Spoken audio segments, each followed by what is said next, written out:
Warning, this video is not targeted to kids and may be inappropriate to younger audiences. Your discretion is advised.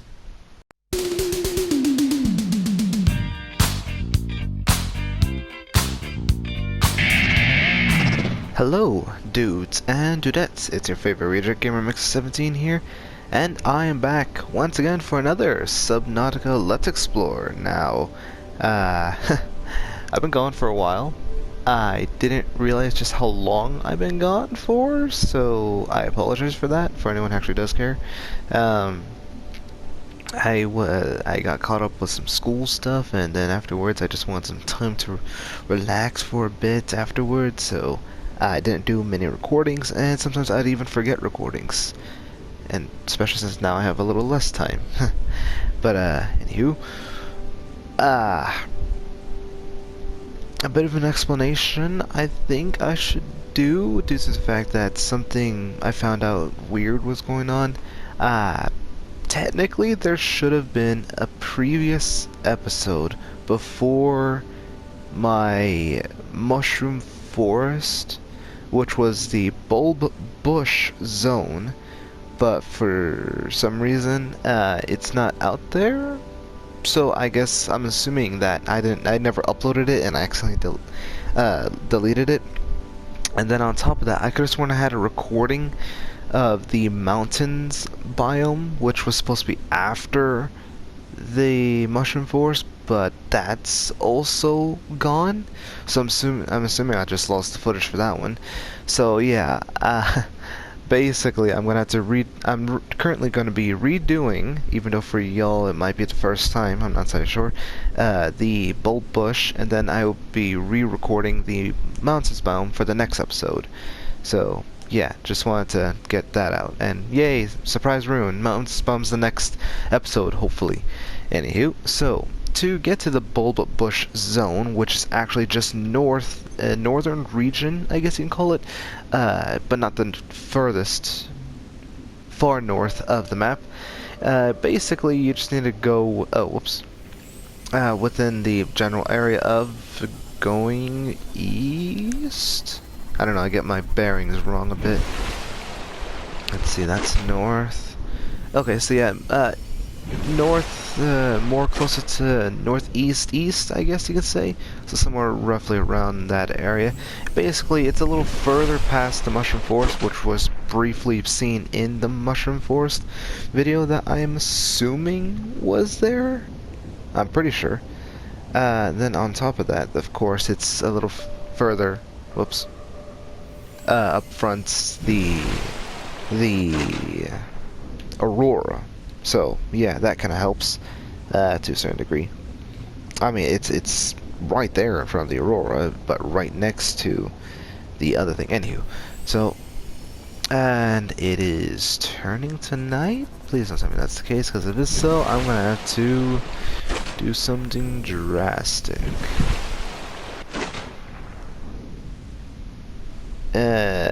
If it gets darker, oh well. Now, a bit of information about the bulb bush as we try to transverse over there.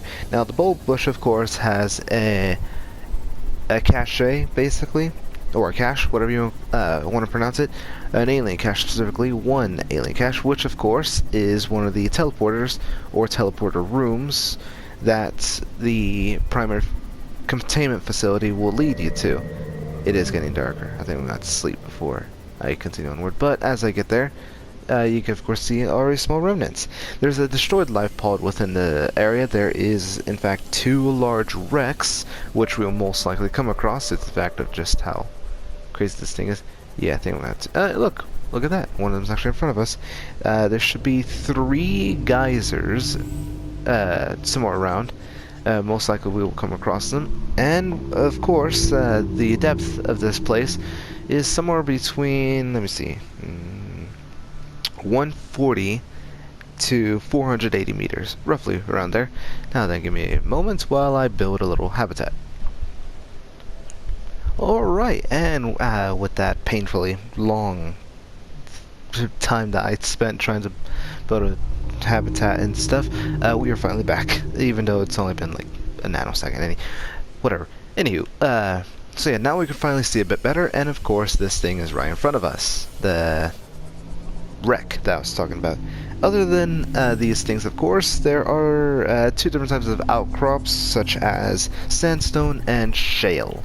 Now, the life forms of this place is of course, the bulb bush, which come in, well, these forms, some large, some small.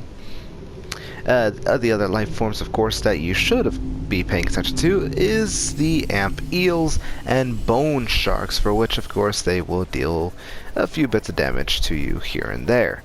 Other than that, though, you will also come across some small fish, such as, of course, the friendly boomerang fish, a few peepers, and a few other ones that I can't remember off the top of my head.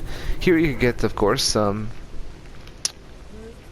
creature eggs, specifically amp eel, and I think you could get a bone shark, and that's about it.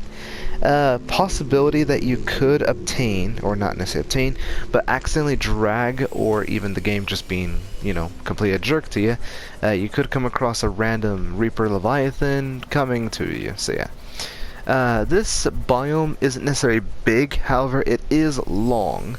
Oh, by the way, you also come across some random resources, such as gold, lithium, and a few other ones, such as titanium and I think salt. So yeah. Now, this biome necessarily isn't big, but it is a bit of a long one to a certain degree, due to the fact that it stretches from one point to the next. Now, to keep in mind, you have to be careful when you come across sudden drops such as this, which is when you exit out of the biome and enter a bit more of a dangerous one, and it doesn't go that far whatsoever. In fact, this is probably more closer to the island. There we go, that's what it's called. I'm like, what is that thing called again? It's called an island. Now, other than this, of course, this biome is relatively, I can't really say safe, but it's an okay place to be without, you know, absolutely dying into certain death. Oh, I think actually that was a bone shark egg.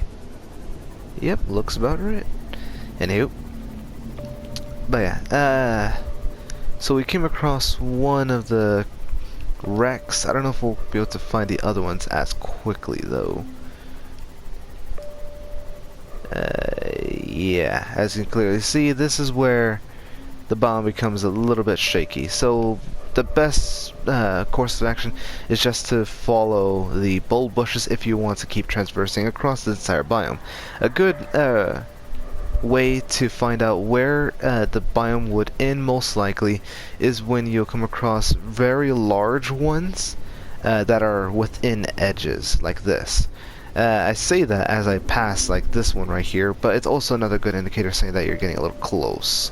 A little too close, probably for your own comfort and your own safety. Now these are very good to keep in mind, to use as hint tip, because even I don't know where the heck I'm supposed to go to avoid being eaten. Oh, I don't think the world's loading for me. Oh no, it is. It's just a sudden drop, because I don't think I'm supposed to go there. That's north, that's northeast. I should be able to continue onward at a certain point, but I can't seem to find it, and frankly, I'm too much of a chicken. Oh, hey look! I found a second wreck. But yeah, I thought something was in front of me. Anywho, so as I mentioned, this place does have a few resources. Also, it's just an interesting place to come and visit if you ever want to, or in case you ever need to, in case of, you know, just simple exploration, or wanting to know more information about the lore of Subnautica, specifically 4546b, within the volcanic crater. I don't know what the actual proper name is called for this place. But anywho, I found the thing, luckily. The little tail, as I like to call it, which kind of stretches all the way over here. Again, you should be relatively safe, besides, of course, the amp eels and bone sharks trying to kill you. Oh, and of course, mesmers. Mesmers are also going to be around here. But yeah, you should be relatively safe as long as you stay close to the bulb bushes and don't go over the edges. Because no one wants a leviathan chasing after you, unless you want a leviathan chasing after you. So, yeah, other than that, that's about it. Now, the cache, I actually remember where this cache is by last time when I was recording this. It should be over here. I'm starting to doubt myself now.